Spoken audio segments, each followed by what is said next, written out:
All right, thank you for joining us today. This is Pauline Chung with the San Mateo Area Chamber of Commerce.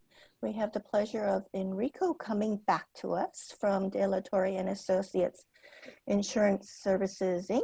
And Enrico Hernandez will be talking about the latest PPP update that just came across yesterday and deciphering the PPP loan forgiveness application. So you have a full hour. Take it away, Enrico. Ask that everybody mute and keep your questions to the end, but you can type them into the chat window. Thank you so much. Good afternoon, everyone. Well, I was going to say it's good to see you all, but I can't see you all. So, a lot has been happening since the last time we met. As a matter of fact, I can't remember when last time we met because everything has been changing fast and furiously with the PPP program. Specifically, yesterday there was well, actually Wednesday night, and we heard about it yesterday.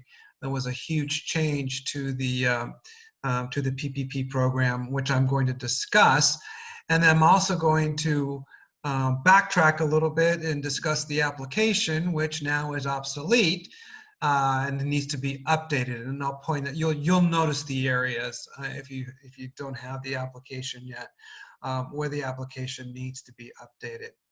And so it's good to be with you. And I just want to caveat that this will probably change again. This is for those of us who, you know, it's testing or how should I put it? It's really forcing us to be flexible. So I appreciate your indulgence in remaining flexible going forward with this. Okay, so why don't we go ahead and start? I'm going to start with the agenda today. We're going to review the about 6 points on the update that just came out. We're going to actually take a look at some of the parts of the loan application, and then I'm going to just briefly talk about how to track PPP expenses update. I didn't even do a slide. And so and I'll just briefly mention something about that at the very, very end. All right, so let's jump in. Loan update, and this is as of yesterday. Well, we got the news yesterday. It happened Wednesday night. There's a new act called the Paycheck Program Flexibility Act of 2020, which really piggybacks off the PPP. A couple of highlights that we're going to cover. I'm not going to go into all of it. The repayment terms for new loans, it extends the minimum loan term for unforgiven parts, the unforgiven portion of the loan from 2 to 5 years. Okay, so used to be that you had to repay it within 2 years. Now it's been expanded to 5 years. Payroll costs, this is important, versus non-payroll costs.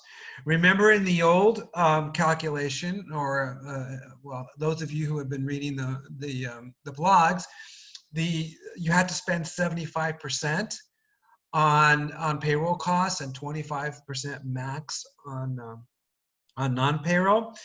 The amount's been lowered to 60%, so now it's a 60-40 split. However, there is a cliff.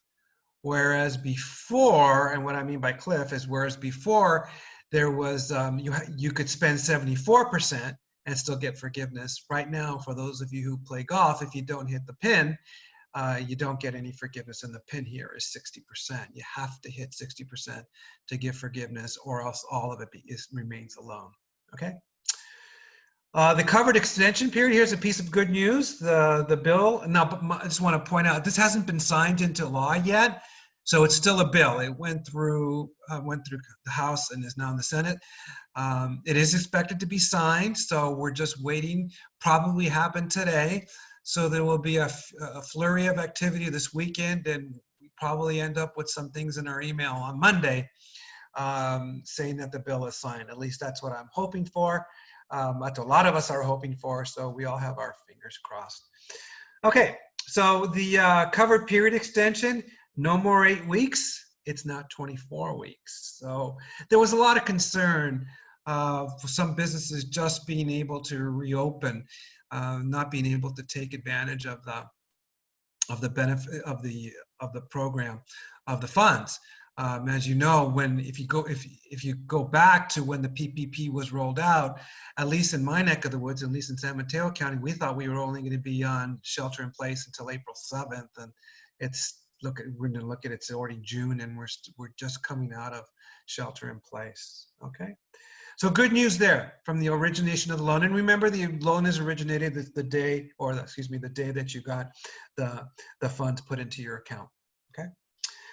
Here's a big one. This caused a lot of consternation. One of the portions of the CARES Act was you could defer. Now, be very careful. I got to be very careful how I say this. Is the ER portion, the employer portion of that's the way I remember Social Security. The employer portion of Social Security tax is now deferrable. Okay, just before there was a lot of confusion, and then somebody said, or some of the accounting firm says, well, you should only defer until it's forgiven. Now it's official. You can defer the payment of the payroll taxes. Okay, and so bottom line, it's a 0% interest. So, and your payroll company should be set up. I know QuickBooks Desktop Enterprise is set up to defer taxes, and I know I'm not endorsing anyone. Paylocity is set up. So all the other payroll firms, your ADPs and you should be set up to help you defer those. Okay, so and remember that's a biggie because it's up until now was you know if you didn't pay, depending on what type of payer you were, you had to pay your payroll taxes right away. So this is a big one. Okay, so extension of rehiring safe harbor. Okay, remember under the old rules you had to rehire by June 30th. To take advantage of the safe harbor. Now it's been extended to December 31st of 2020. Now, I don't know if anybody's going to need to take advantage of the safe harbor. The safe harbor has a different date and it's a different calculation. So the best thing to do is to rehire by December, and then if you get penalized, go to your safe harbor. I'm not going to cover the safe harbor calculation here for two reasons. It's very complicated. And the second reason, we may not even end up using it. I am going to, at the end of the slide presentation, I am going to give you my email address, and if you need help with that, we can go ahead and discuss that. But I'm not going to take time during the seminar, so that we can take care of that offline. FTE exemptions, remember, and I'm going to go through the calculations on this in the presentation. That if you do reduce FTE, your loan forgiveness amount will be adjusted. And so now we have some clarification and some more expansion of those FTE exemptions. And now we have some clarity. The forgiveness application, there was no window before, in the last update. We only had, now there's a window. 10 weeks to apply for forgiveness from the end of your covered period. So technically, if your covered period,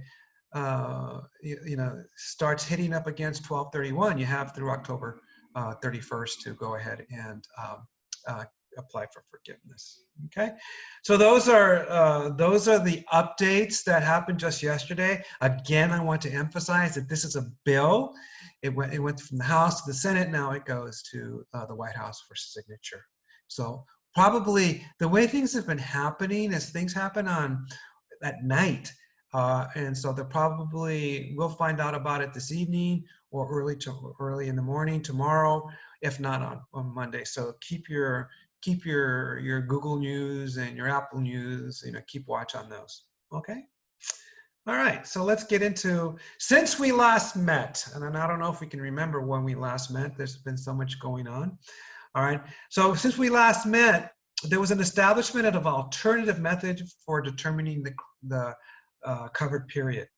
Okay, and this is for companies that have bi-weekly pay cycles or less. Okay, so you have an alternative covered period. Remember, there was a lot of confusion as well. What happens if my payroll cycle if my covered period doesn't align with my payroll cycle? Well, I have to do allocations and calculations and pull out my Excel spreadsheets and so forth. Now there is an option for an alternative covered period that you can align your payroll period with your covered period. Okay, there is an option, and there's an option on the application to check that. Okay, so in order to avail yourself of this option, you have to have either bi-weekly, okay, every 2 weeks, okay, or weekly payrolls. Okay, if you're a monthly or a bi-monthly, you can't take advantage of this. Okay. One other clarification was bonuses and hazard pay are now eligible for loan forgiveness. Okay, there's clarification on that. Okay, clarification on salaries and wages and commissions paid to furloughed employees, as long as you don't exceed that 100,000. Okay, as long as you don't exceed that 100,000. All right, and then now there's another thing: non-payroll costs. Okay, they must be paid during the covered period, paid or incurred. Okay, so if you're an accountant, you're probably going, well, incurred and paid. You know, you're getting the nuances here. If you pay, so let's just say, take for example, if you have a utility bill, okay, and the utility, you're trying to respect the cutoff dates, and so let's say you close your books on June 30th, all right, but you don't get the bill until July 15th, so to speak. And then there was questions, well, how do I account for that? Is that forgivable or not forgivable? It is forgivable now. Okay, so as long as you pay it within reasonable time at the end of from your month end close. Okay, so for example, your utilities, those kinds of bills that take a couple of days to get to you in the mail or to get posted on the internet on your vendor's website. Okay, so we wanted to clear that up. Okay, all right. So that's since last we met. What's the road to forgiveness? Okay, you may have already read this. You're going to submit your loan forgiveness application to your lender. Now there is going to be an out of date one on the SBA website if the bill is signed into law. Okay, the one there now, they haven't changed it because the bill is not law. You submit a paper application if that's the way your lender wants it, or they may be writing or drafting their own online application. Okay, so there is definitely an online app. There's definitely going to be an application, and I'm going to show you tidbits of it. Okay, and if you go on the website now, it's going to be obsolete because, again, depends on whether the bill gets passed. The bank will review the application and will send it to the SBA. All right. Now they're going to, those of you who have been through audits, think audit. Okay. You're going to be asked to, any assertions you make, you're going to have to back them up with source documents. Okay. And by source documents, I mean leases, checks, canceled checks, anything that you would have, if an auditor were to ask you for to prove an assertion that you would make in your financial statements, the same thing is going to happen here. Okay. To the extent of, what they'll do, will they be as strict as auditors? We don't know. But you just you in that mindset. Okay. Canceled checks, invoices, leases, any type of agreements, make sure you have those, those ready for your when you submit the application. Whether or not they'll want to see it is a different story. I assume they will, the banks will, so have them ready. All right, so the SBA will look at the application and sends the forgiven amount to the lender. Okay, so once the SBA gets it, they'll send the money to the bank. All right, and then this is again, you have 2 years for old loans. Believe it or not, there's still money out there. And if you get a new loan, you get the new time period. But if you have an old loan, it's still 2 years. So if you remember the mad scramble, then a lot of us had to wait, and and websites were crashing and so forth. So just how quickly things change. All right, so you pay off the remaining proceeds. Okay. That's the road to forgiveness. Here's the old application. I said, oh, I'm just going to go get the new one. Remember in my high school civics, doesn't become law until the president signs it. So we have to wait for the new application, but you can see some of the things. I don't think a lot of things are going to change. All right, so and your lenders will probably automate this or put this on the website. You just a couple of highlights. You know, your name, your tax ID, okay, your business phone, your loan number, okay, all right, you have your loan documents, your loan amount. Very important, the PPP loan disbursement date, because that's key. That's when, you know, that's when the proverbial clock starts ticking, okay? So now, the other two questions that you see here, I don't know if you could see my pointer, is that employees at time of loan application. That's the number of employees at the time you apply. And then the employees at the time of forgiveness. Now, this is not FTE. This is headcount. Now, don't ask me why they put it here, okay? Because headcount and FTE are different. Let me give you an example. Headcount is, let's say, Pauline is half-time and I'm full-time, okay? So 1 plus 0.5 is 1.5, all right? However, we're 2 headcount, okay? Because we're actually 2 people, okay? So we don't know why they're asking that. That could be some other department, maybe the Department of Commerce, Department of Labor, some department wanted to have information, so they probably slipped that in. That has nothing to do with FTE. That is going to cause and has caused some confusion, all right? EIDL, Economic Injury Disaster Loan Advance Amount. If by chance you received an EIDL, they're going to subtract that from this forgiveness, okay? So I just want to give you a heads up. And they want to know your payroll schedule, okay? Weekly, bi-weekly, every 2 weeks, for example, every other Wednesday you pay. Twice a month, 1st and the 15th.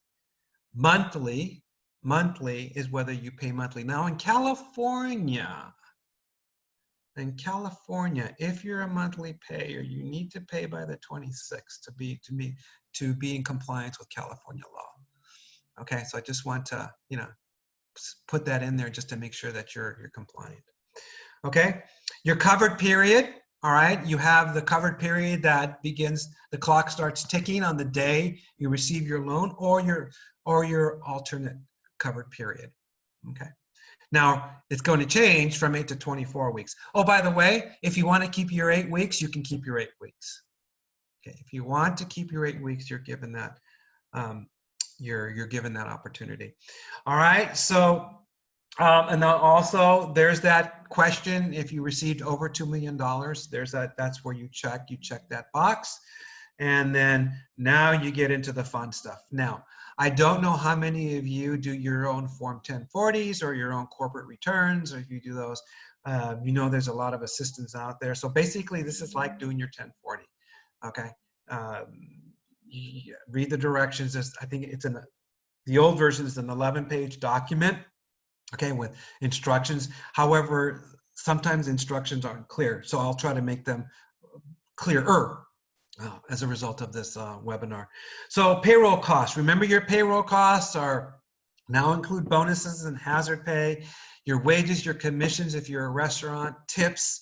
Okay, you can estimate tips, you include those. Remember, it's your health insurance, remember it's your retirement. All right, remember all the rules that we have,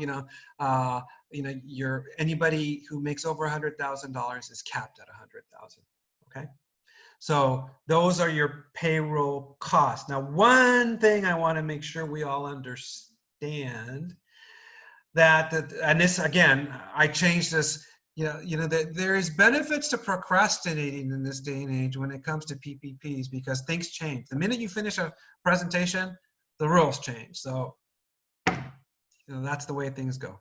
All right. So now the time period is going to be 24 weeks. 60% of the forgivable amount must be spent on payroll costs, and we're going to do some actual calculations. So if you want, you can pull up a piece of scratch paper, or if you want to have your 10 key, or if you want to have your calculators like I do, okay, you want to have those readily available, go grab them. You must maintain your salary and wage levels, okay? And you must maintain your FTE with some exceptions, okay? And I'll go through those exceptions. And I'm actually going to go through some actual calculations, and you're going to get a chance to do some calculations, okay? All right, here we go.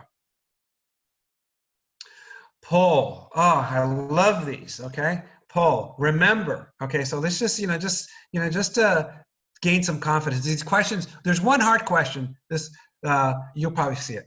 Only amounts spent during the covered 24 weeks can be forgiven. Okay, remember, that's the basic premise. Suppose a business receives a loan of $500,000. $500,000 is spent during the covered period, very key point, of which $375,000 is spent on eligible/allowable payroll costs and $125,000 on non-payroll. How much is forgivable? So I'll give you a couple of seconds or minutes, multiple choice. How much is forgivable? And by the way, I believe this presentation will be available online, right, Pauline? She's muted. Okay, I'll give her a chance to. I caught her off guard.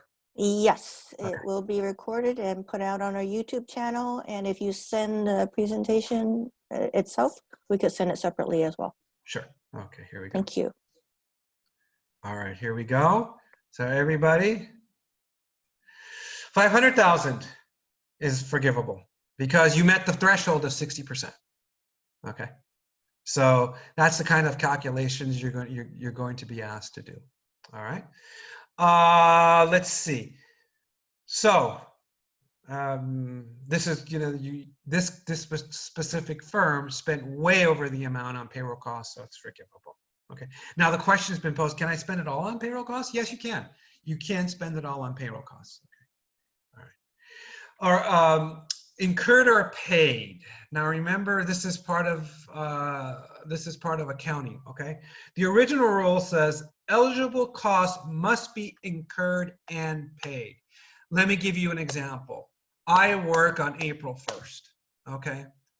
That payroll cost is incurred on April 1st. So it's incurred during the covered period, and it has to be paid within the covered period. That was the old rule. Okay, and this is when it got into the do I have to allocate it? Do I have to do calculations on an Excel spreadsheet? We ran into the problem of payroll periods not aligning. All right, and payroll costs in the previous month, if I paid it in the current, if I paid it in April, they weren't eligible, so I had to back them out. Okay, so that was before. Then now, okay, for payroll costs only, okay, payroll paid after receiving the loan proceeds are eligible for forgiveness. Okay, so even if it's from the month before or the week before, so you get a little bit extra in there, you get a little leeway. All right, so suppose the loan proceeds were received on 5/8 and payroll for 5/1 to 5/15 is paid on 5/15. All payroll costs paid on 5/15 are allowable. Okay. So, all right. Amounts incurred during the last payroll period. Okay. Now this is more. This is more of a question when we had 8 weeks than when we have 24. I'm thinking. So let's say you had about 3 days, and 3 days at the end of your covered period, and they were, you're thinking, oh, do I have to, run an extra payroll to get them paid in the covered period, or do I, because I can't wait until the next payroll cycle because it's 2 weeks out or a week out. That's been clarified. You can go, you don't have to do a separate payroll. Some companies were thinking that they would have to do a separate payroll. You don't have to do that. Okay, so it's no need to pay employees through the last day on the last day. Okay, and so basically what I'm saying there is there's no need for an extra payroll. The alternative covered period is for for payroll costs only. Okay, so you have a choice, and I've mentioned this before. You can have the loan begin on the day you receive, not the day your loan was approved. Okay, the day the loan was received. Okay, and so you can align your payroll periods. However, only weekly or bi-weekly can use this. Okay,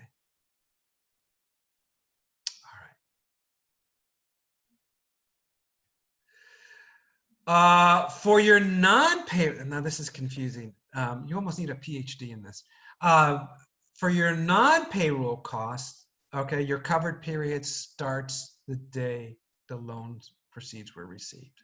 Okay, so there's no alternative covered period with your non-payroll costs. All right, so now your non-payroll costs, and it's going to be interesting to see if there are any non-payroll costs now, because probably you can use all your loan up for your payroll costs. Okay, so just thinking about it, a little more deeply. All right, so your non-payroll costs must be paid during the 24. Okay, now key point: if you do not spend at least pay 60% on your payroll costs. Some people call it a bright line. Some people call it a cliff. None of the payroll cost, none of the non-payroll costs are forgivable. And for that point, none of the payroll costs are. So if you hit 64%, 59%, they're not forgivable. You have to hit that 60% target. Here's that part of the loan forgiveness application. This part has not changed. I don't think it's going to change. There's different parts. There's Schedule A's. There's worksheets, just like your Form 1040s, just like for those of you who are nonprofits, Form 990. You enter your payroll costs, your business mortgage interest. Okay, remember, not your principal, your interest. Okay, the interest on your mortgages. Lease payments, again, you can put your lease payments in there. On those, some of you who have triple net leases, you cannot include the property tax or insurance. You can only include the pure rent. All right, your utility payments, just going over that briefly. Your internet is allowable, your gas is allowable, and your mileage is allowable. Okay, so I would go ahead and put your mileage in there, and because that's transportation, that falls under transportation. Okay, nothing really new there. Poll. Okay, let's do a poll here. Remember, you have to use 60% or more of the funds on eligible payroll costs. Okay, all right. And this is a case for a school. Suppose a school receives a loan of $500,000, because there are schools out there that got loans. $500,000 is spent during the covered period, of which $350,000 is spent on eligible allowable payroll costs and $150,000 on non-payroll costs. How much is forgivable?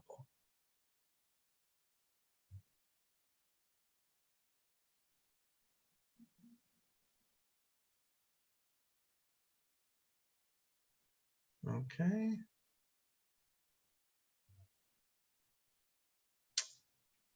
$500,000, because you met the threshold. Okay. Now, with the old threshold, the answer would have been A. Okay, because of the fact that that the threshold was higher, it was 75%. Because the threshold is lower, all of it's forgivable. Okay, so that was throwing people for a loop, and it was one of the reasons why Congress was asked to amend the law, or amend the act. Okay, so again, the new bogey is 60%. Hopefully it gets signed. I mean, all indications is that it will be signed, but we just have to cross our fingers. Okay, and keep our ears open tonight and tomorrow, or tonight meaning or else on Monday. All right, here we go. How did I calculate the 60%? Okay, so this is a little bit of algebra. Okay, so I'm not going to tell you what year I took algebra, but this is one of those word problems. Okay, and I think I said this before. If you ask your algebra teacher, will I ever use this again in my life? Well, here it is. a little I told you so from a former algebra teacher. Okay, so amount forgiven times 60% equals your payroll costs. All right, so you substitute the values that you do know, and then you do some switching around here. You do some dividing, 350,000 by 60. So the amount forgiven is 583,000. Okay, but you only have $500,000 in the loan, so it's greater than the loan amount, so all of it's forgiven. Play around with this with the 75%, and you'll see how we got to the 75. Okay, so basically you start with your forgiveness, your payroll costs drive everything. And you can see that in all the calculations and on the form. Your payroll costs will drive the forgiveness. And that's why Congress focused on the percentage, because everything flowed from that. Okay, and so here's the mathematical example.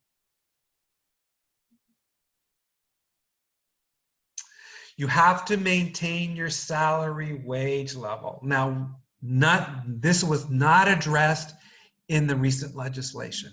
Not addressed in the recent legislation. Okay, so now, so we're asked to compare the pay rate from 1/120 to 3/31/20. Okay, this rule is still in effect. Any employee reduction in salary or wage exceeding 25% may result in a reduction of forgiveness. Okay, and the word is may because of that safe harbor. So before it was, you can't reduce any. You can reduce, okay, 25%, up to 25%. The excess of the 25% will come off your dollar for dollar, will come off your forgiveness. Okay. All right. And there is a safe harbor. That pay level is still 630. I think it's going to change to 1231. Okay. So just make a little annotation. It's probably going to change to 1231. Doesn't apply. Here's another thing, and I don't mean to offend anybody who's over 100,000. If you're over $100,000, there's your salary can be reduced, and it won't affect the loan forgiveness. Okay. Remember, the loan is the PPP program says it's capped. It capped everyone at $100,000, and any amounts earned above $100,000 cannot be paid for with PPP funds. So there's that ceiling, so to speak. Okay. Here's an example. Okay. And this, if you want, you can design your Excel spreadsheets or whichever way you're tracking this. You're tracking your salaries. All right. And here's an example of salaries. Okay. So and the first one is kind of odd. You may think, wait a minute, it looks like the salaries went up. Okay. Again, all right. So the wage level went up 1.067. Went up till it's now 1.067 and what it was. You're okay. Okay. All right. It's still, notice here, this could have been the case of where they got hazard pay, or where they received bonus, or they had a bonus coming. As long as you don't hit that $100,000 ceiling. Sam, unfortunately, his salary went down from 40 to 30,000. So now if you do the math, it's 87.5% of what it used to be. Still okay. Still okay. Not so good for Sam's perspective, but from the PPP perspective, it's still okay. Bill, oh, okay. He took a big cut. All right. 68.75% cut. Not okay. All right. Jenny, from an hourly perspective, went from 20 to 10. So she took a 50% cut. Okay, not okay. So what I would recommend that you do with all your employees is to plot them out on an Excel spreadsheet and do this kind of calculation. I know it may be tedious, but I think you will be pleased to make your life a lot easier and more confident in what you submit to your lender for forgiveness.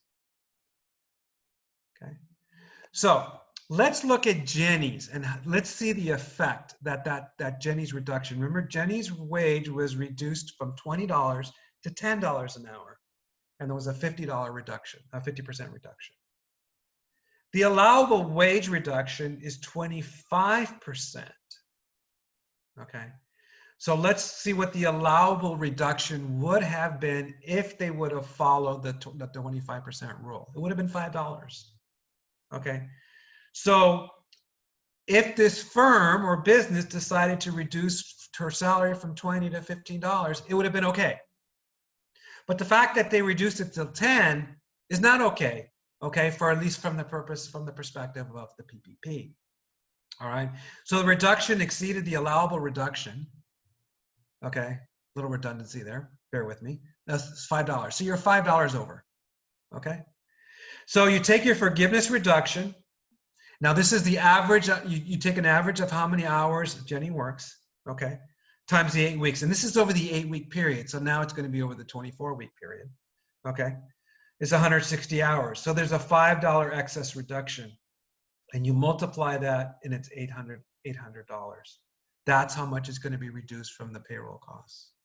Now, if you use a safe harbor, again, this is under the old rule. If you use a safe harbor, you'll be able to get, which is a totally different set of rules.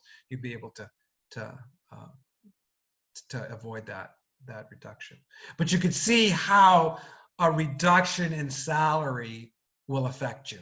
Okay, so my advice is, if you can, by the deadline, which will be 12/31, bring salary levels back to at least the 25%.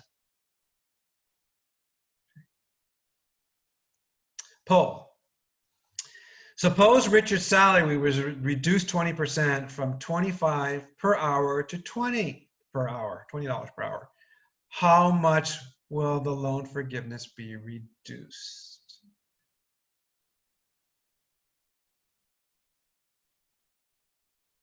Okay, you've got your choices.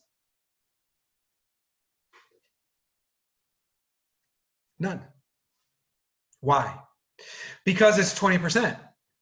You didn't reach that 25%. You didn't reach that 25% pin, so to speak. Okay? So these are the kinds of things you'll get that. I think when you read the documentation, it may seem, well, this doesn't make sense. If you actually do the math and and have Excel help you do the math, I think this will become more clear. Okay. All right, so here's the same application. We keep coming back to it. Notice this bottom part. This is the adjustments for full-time equivalents. Okay, this is where the proverbial rubber hits the road. So notice we started with payroll costs, line 1. Okay, that drives everything. You add your mortgage interest, you add your rent or lease, you add your utility, and then you start making the adjustments. Okay, and so here's the adjustment. Okay, and that's on your schedule A, line 3. So it really reads like the 1040.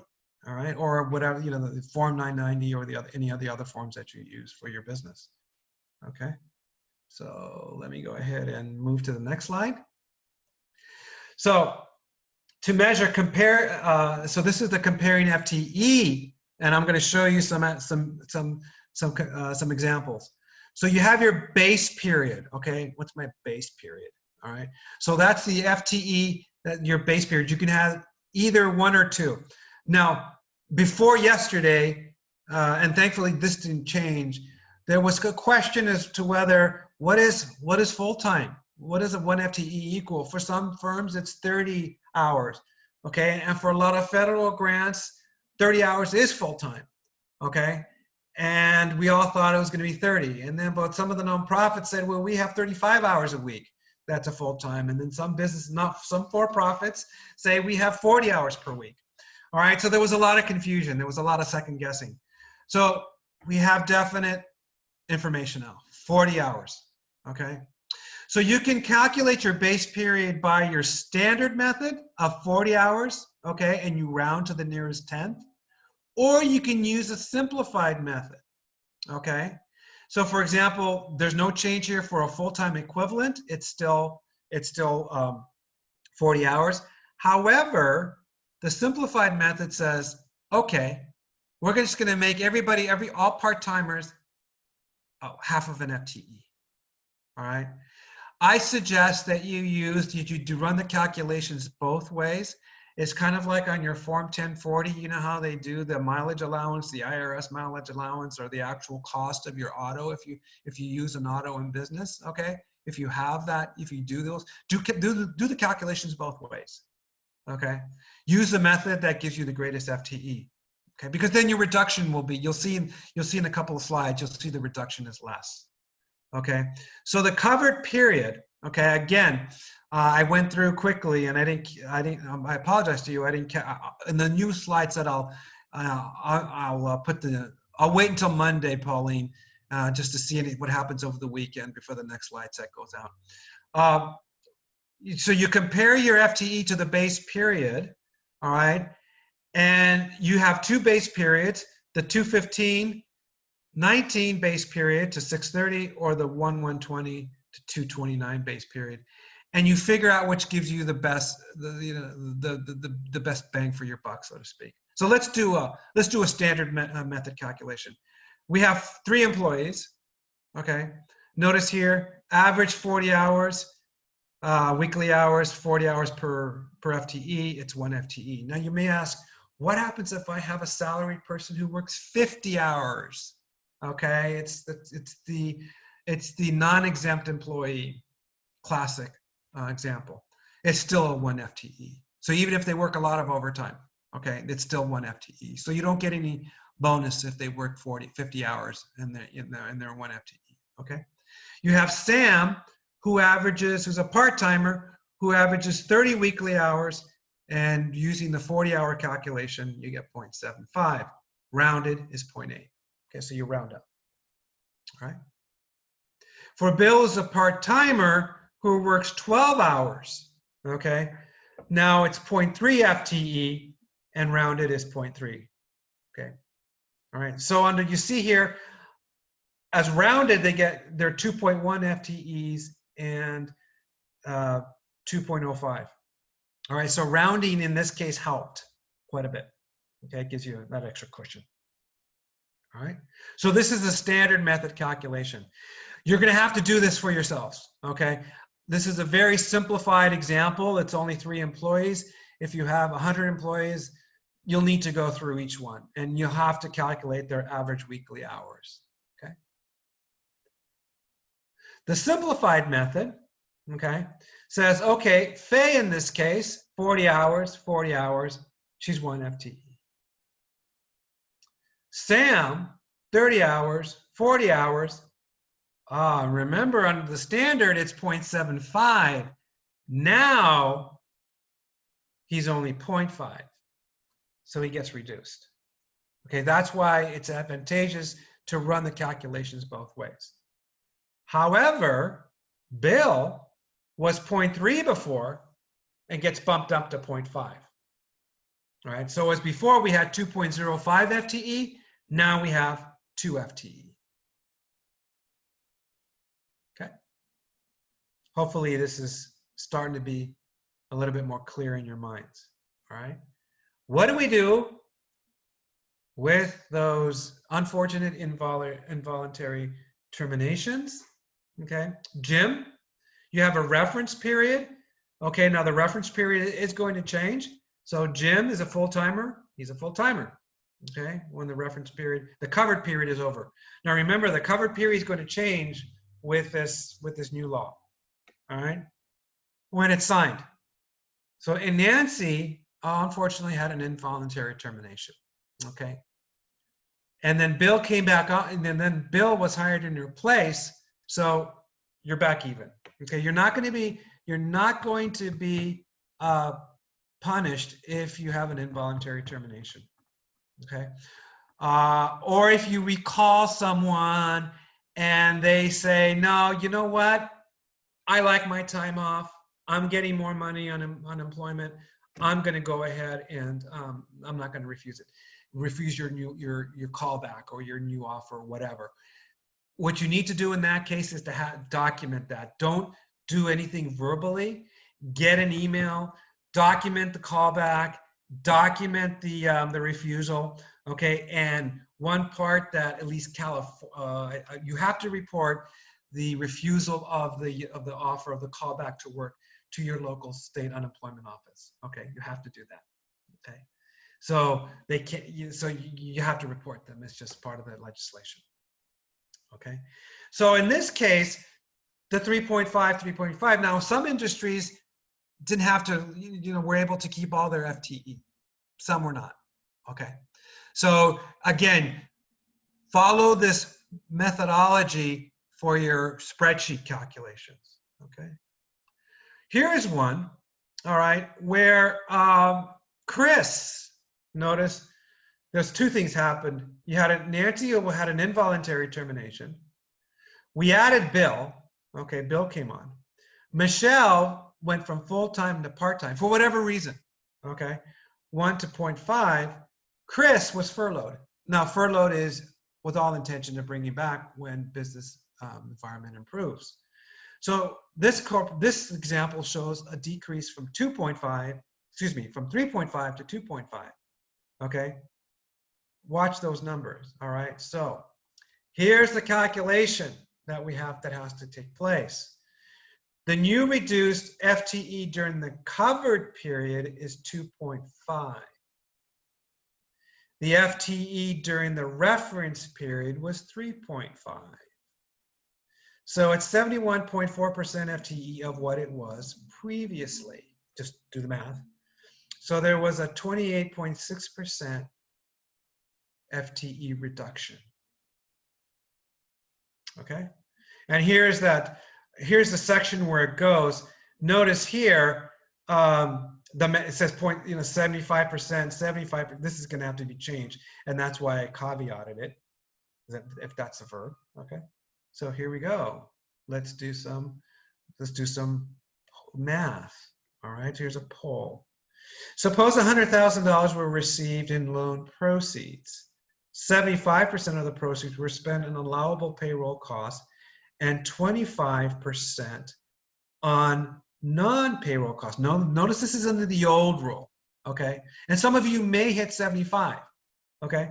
So FTEs in the reference period were 4.3, and in the covered period, 3.0. How much of the loan forgiveness will be reduced, okay? All right. It's okay if you choose D. Just give me the answer, Rico. It's Friday afternoon.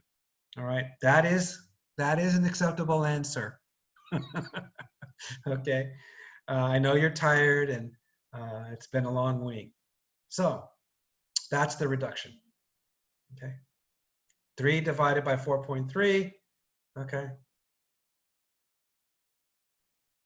But this may be, yeah, this is the answer. You got the 75% in, but you had reduced FTE. So this is how once you hit the pin, but then they check your golf club, this analogous, or they check your ball. Okay. So this is analogous to that for those golfers out there. All right. Okay. Required documentation. All right. Again, as if you're being audited, or in some cases, as if you're being reviewed. Okay. I mean, some of you may not have auditors. Some of you may just go through reviews. Okay. So your bank statements, your tax forms, your tax forms, your 941s, they're gonna have to undergo a change. I mean, I'm sure the Treasury is working on feverishly to get those new Form 941s, because your Q1 forms they're probably not gonna work. Okay, so expect some falderall around that. Your payroll journals. Okay, make sure you have your payroll journals. You may want to have them both printed out and also in electronic form, because I will bet the farm that you'll have to send them into your lender. Okay. You'll have to show your FTEs. Now, sometimes your payroll reports will show the FTEs and they'll sum them for you.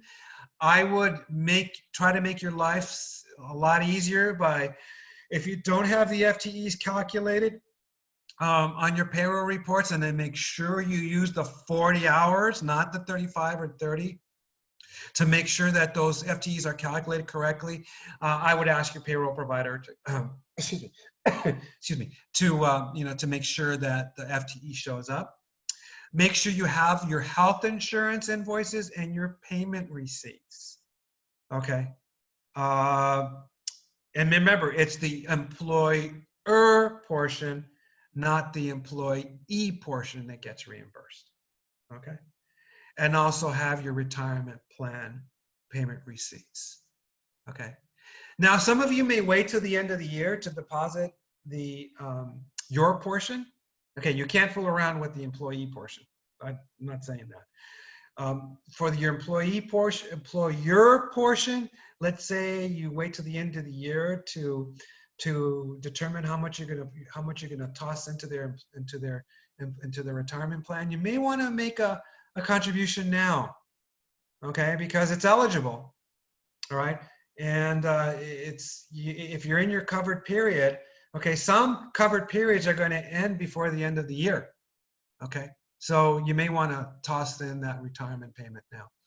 All right, so look at your calendars, take a look, discuss it with your senior management.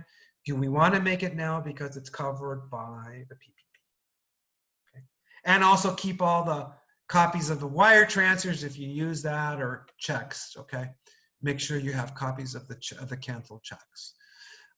Work with your banker. I know some banks don't return checks anymore. I don't think anybody does. Sometimes they give you printouts, in the back of the statement. They'll give you this, a copy of the check if you get mailed statements anymore. Or you may just have to go online and download a copy. Do that ahead of time, because come forgiveness time, you're going to have a lot of things happening and you may forget. Okay. All right. Keep copies of the mortgage interest paid. If you can get an amortization schedule from your lender, I will get that. The best type of source documentation in any audit is a third-party document. Okay. Now, I'm not saying that you would commit fraud and alter numbers on an Excel spreadsheet, although it has happened. Okay.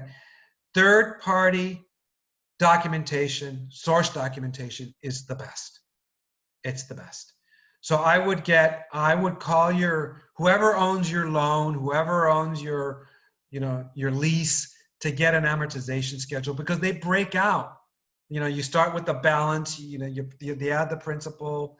It's like your mortgage stays. If you have a mortgage balance, they split out the principal and the interest. You can come up with that. You can come up with that. There's lots of templates online, and you can mathematically create one in Excel. However, the best one is the one from the lender. That's the best type of source documentation. You can't argue with that, or the bank won't argue with that, because they're the ones who do it. Okay.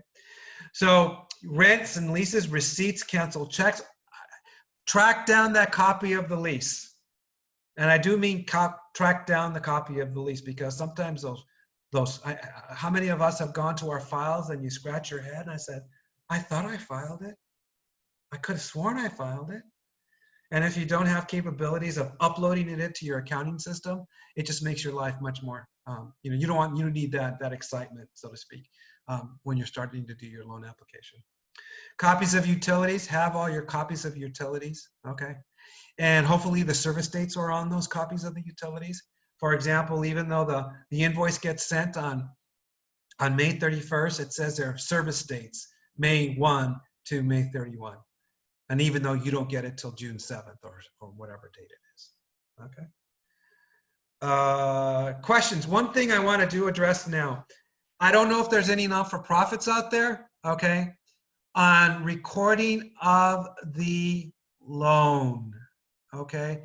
And I didn't want to, it's more nuanced for non-for-profits. If you're a non-for-profit, okay, and you want to know how to record the loan, okay, email me, because there's different rules for not-for-profits. If you are a for-profit, okay, use the advice I gave you the last time. Record as a loan, and when it's forgiven, you recognize the income. Okay, so that's the only thing I wanted to talk about when it comes to recording the loan. All right, we got about 6 minutes left. Are there any questions? Yeah, you do have a couple of questions in the chat box. Okay, so let me go ahead, and I'm going to stop sharing so I can see the questions. Okay. All right. Question okay. 1 is from Saley Gusala. If I cannot use up the loan by the 8th week, but can by week 12, can I ask for the forgiveness at that time, or do I need to wait until week 24? Okay, that is up to your lender. Now, whether your lender will be ready by then, who knows? And they may just say, hey, I'm going to wait until the least possible minute to put this out because this might change. Best advice, check with your lender. Okay, and then we have a question from Barbara Rosasco. If the max payroll amount of $15,385 is used within 2 months, can the remainder of the PPP loan be used for rent, utilities, etc., for longer than 2 months, perhaps 4 months?